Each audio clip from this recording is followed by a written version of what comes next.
तो आज अपन बात कर लेते हैं रिकॉम्बिनेंट डीएनए टेक्नोलॉजी की। रिकॉम्बिनेंट डीएनए टेक्नोलॉजी होती क्या है, उसी चीज़ को हम समझेंगे।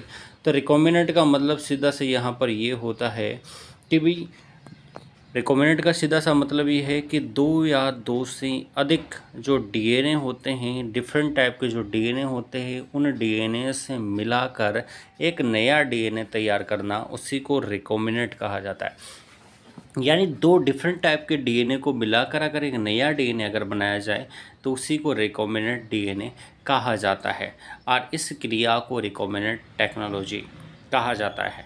यानी रिकॉम्बिनेंट का सीधा सा मतलब ये है कि ऐसा डीएनए जो क्या हो, जिसके लक्षण अलग अलग हो, यानी डिफरेंट टाइप का हो और उनसे एक नया डीएनए बन रहा है तो उसी को रिकॉम्बिनेंट डीएनए कहा जाता है। अपन बात कर लेते हैं व्हाट इज़ डीएनए। डीएनए होता क्या है।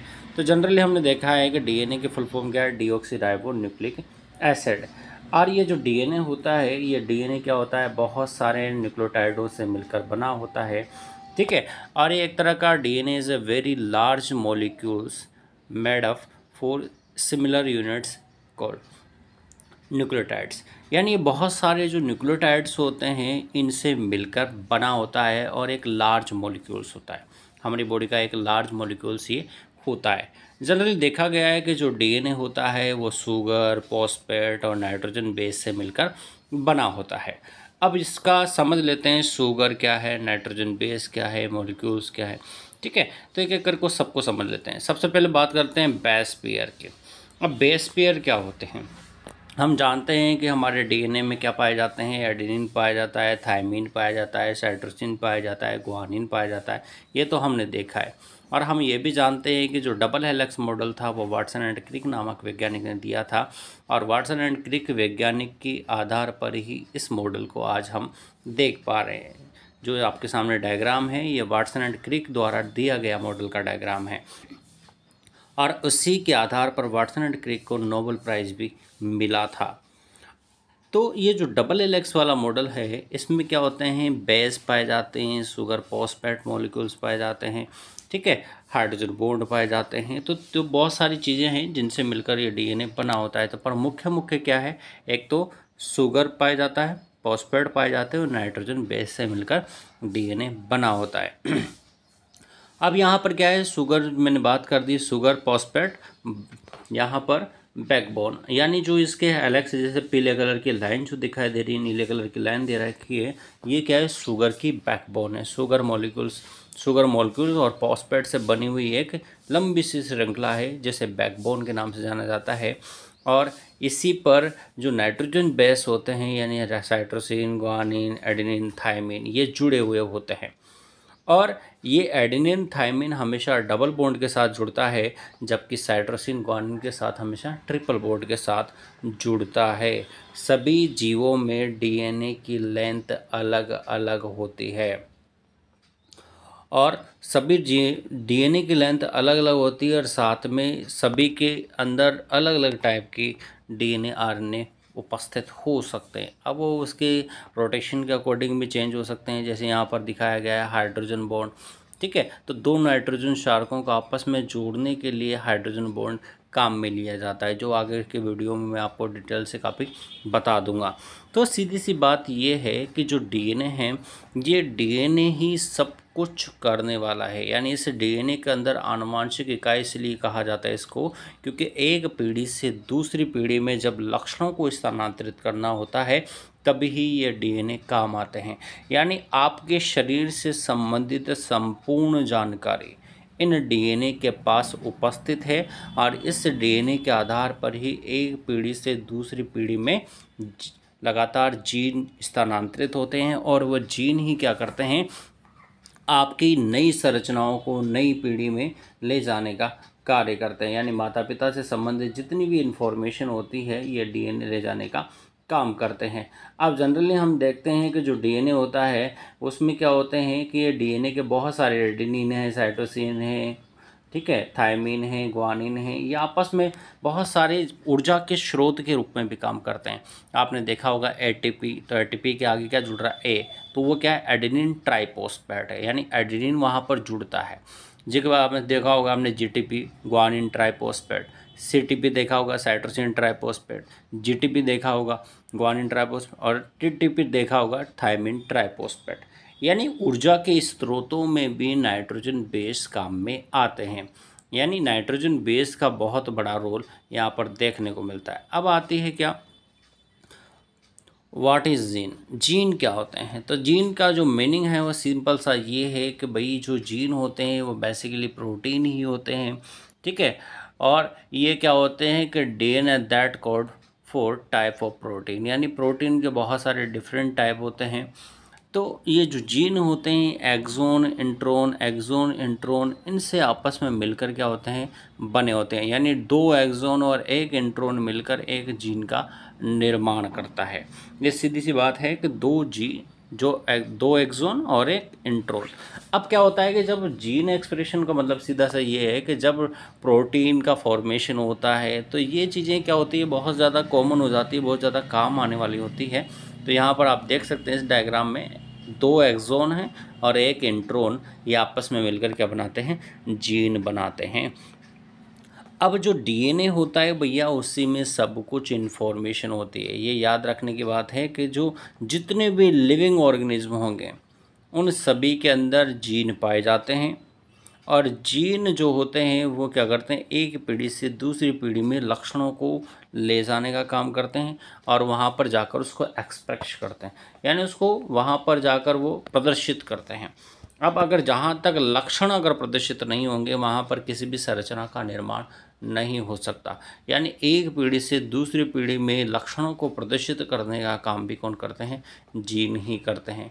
और सीधी सी बात है कि क्रोमोसोम जो होता है उसमें क्या पाए जाते हैं, एक विशेष खंड पाए जाते हैं। उन खंडों को आपस में मिलकर एक संरचना को रेगुलेट करना वह काम होता है जीन। यानी उस संरचना को हम क्या कहते हैं, जीन। तो मैंने जनरली आपको बता दिया कि भाई जो जीन होते हैं वह एक्सोन और इंट्रोन से मिलकर बने होते हैं। तो इन चीज़ों को समझना अपने लिए बहुत ही ज़्यादा ज़रूरी है। अब आता है व्हाट आर द जीन, ठीक है, एक्सप्रेशन। तो सबसे पहले जो जीन एक्सप्रेशन होता है वो जनरली 2 प्रकार से काम करता है। तो सबसे पहले एक्सोन होता है, फिर दूसरी होता है इंट्रोन। एक्सोन क्या करता है, एक्सोन क्या होता है, कोडिंग रीजन होता है। यानी इसके अंदर एक कोडिंग होती है, विशेष प्रकार की कोडिंग होती है, ठीक है। इसी कोडिंग पर अकॉर्डिंग यहाँ पर आप देख सकते हैं exon intron, exon intron, exon intron. तो एक प्रोमोटर साइड होती है, उस प्रोमोटर साइड पर जाकर क्या होते हैं कि जो पॉलीमरेज होते हैं वो वहाँ पर जाकर बाइंड होते हैं। अब यहाँ पर जो प्रोमोटर है, ठीक है, उसके बाद में एक्सोन है। तो आपको ये पता होना चाहिए कि भैया पूरे DNA की लंबाई में कभी भी रेप्लिकेशन नहीं होता है, पूरे DNA की लंबाई में कभी भी प्रोटीन फॉर्मेशन यानी स्प्लाइसिंग नहीं होती है। स्प्लाइसिंग का सीधा सा मतलब ये है कि DNA की एक विशेष कोडिंग होती है, ठीक है। जैसे एक्सोन आपको दिखा रखा है, एक्सोन इंट्रोन। तो यहाँ पर DNA में एक विशेष कोडिंग होती है एक्सोन, ठीक है, जिसमें क्या होते हैं एक नए जीन का फॉर्मेशन, यानी एक जीन की तरह काम करता है ये जीन, ठीक है। और इसी तरह से यहाँ पर आप देख सकते हैं एक्सोन इंट्रोन, ठीक है। तो इन्हीं के जरिए क्या होती है, स्प्लाइसिंग होती है। और स्प्लाइसिंग होने के बाद में फिर किसका निर्माण होता है, स्प्लाइसिंग होने के बाद में फिर ये mRNA का निर्माण होता है, ठीक है। और स्प्लाइसिंग के जरिए फिर प्रोटीन का फॉर्मेशन होता है, स्प्लाइसिंग के बाद में ही प्रोटीन का फॉर्मेशन होता है। तो ये जो चीज़ें हैं उनसे आपको थोड़ा सा यहाँ पर ध्यान देना पड़ता है कि भाई स्प्लाइसिंग क्या होती है, प्रोटीन, तो वो आगे का पार्ट है, आगे के हम चीज़ें उसमें समझेंगे किस तरह से एक्सोन इंट्रोन काम करता है और किस तरह से स्प्लाइसिंग की क्रिया होती है। प्रोटीन सिंथेसिस कैसे होता है, प्रोटीन का निर्माण कैसे होता है, किस किस तरह से प्रोटीन का फॉर्मेशन होता है, वो सारी चीज़ें यहाँ पर हम समझने वाले हैं। तो ये चीज़ें हमें ध्यान रखनी है कि भाई कुल मिलाकर पूरे के पूरे DNA में कभी भी रेप्लिकेशन नहीं होता है, पूरा DNA कभी भी काम नहीं आता है। तो यहाँ डायग्राम आप देख सकते हैं कि स्प्लाइसिंग हुई और स्प्लाइसिंग के बाद में mRNA का निर्माण हुआ, mRNA से फिर क्या हुआ, प्रोटीन का सिंथेसिस हुआ। और ये प्रोटीन बाद में जाकर क्या हो जाता है, फोल्ड हो जाता है। और जब प्रोटीन की फोल्डिंग होती है तो उसी से बनते हैं भाई एंजाइम। इसलिए हम कहते हैं कि सारे के सारे एंजाइम जो है वो प्रोटीन है, लेकिन सारे के सारे प्रोटीन कभी भी एंजाइम में परिवर्तित नहीं होते हैं। इस बात को हमें ध्यान रखना है कि सारे के सारे एंजाइम में परिवर्तित नहीं होते हैं। तो यहाँ पर हम जानते हैं कि जो प्रोटीन है वो एंजाइम में परिवर्तित तो हो जाते हैं बाद में, लेकिन सारे के सारे एंजाइम।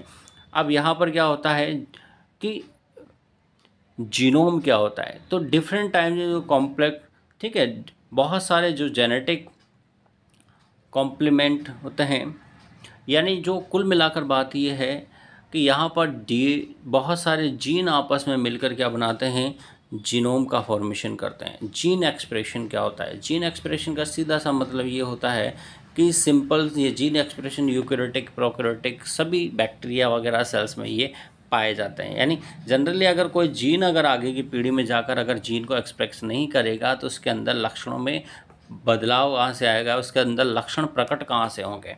तो हम इस बात को जानते हैं कि भाई आगे की पीढ़ी में अगर जीन एक्सप्रेशन नहीं होंगे, जैसे मान के चलो कि किसी का बचपन में ही अगर मान के चलो कि किसी का अगर हाथ बनना हो, जैसे आँखों का निर्माण होना हो, और उससे संबंधित जीन वहाँ पर काम करे ही नहीं, तो फिर वह बचपन से ही अंधा पैदा होगा। और बचपन से अगर किसी का जैसे हाथ बनाने वाले जीन है अगर वो वहाँ पर प्रॉपर रूप से काम ना करे तो फिर वो बचपन से ही क्या हो जाएगा, उसके हाथ आएगा ही नहीं। तो बहुत सारी चीज़ें होती हैं जिनकी वजह से जीन एक्सप्रेशन काम करता है।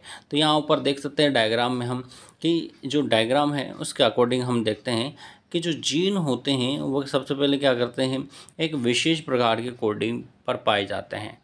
और विशेष प्रकार के कोडिंग में क्या होता है कि जो पॉलीमरेज आते हैं वो बाइंडिंग साइट प्रोवाइड होती है उनको बेकायदा, ठीक है, वहाँ पर जाकर वो अपना काम करते हैं। तो सबसे पहले अपन बात कर ले रहे हैं डायग्राम में। सबसे ऊपर अब मैं दिखाया कि डीएनए है, इस डीएनए से किसका निर्माण हो रहा है भाई, एमआरएनए का। एमआरएनए का निर्माण कब होगा, ट्रांसक्रिप्शन के जरिए। जहाँ तक ट्रांसक्रिप्शन नहीं होगा वहाँ पर एमआरएनए का निर्माण नहीं होगा, ठीक है। और ट्रांसक्रिप्शन की वजह से ही एमआरएनए का निर्माण होता है, पुराने डीएनए से एमआरएनए का निर्माण होता है।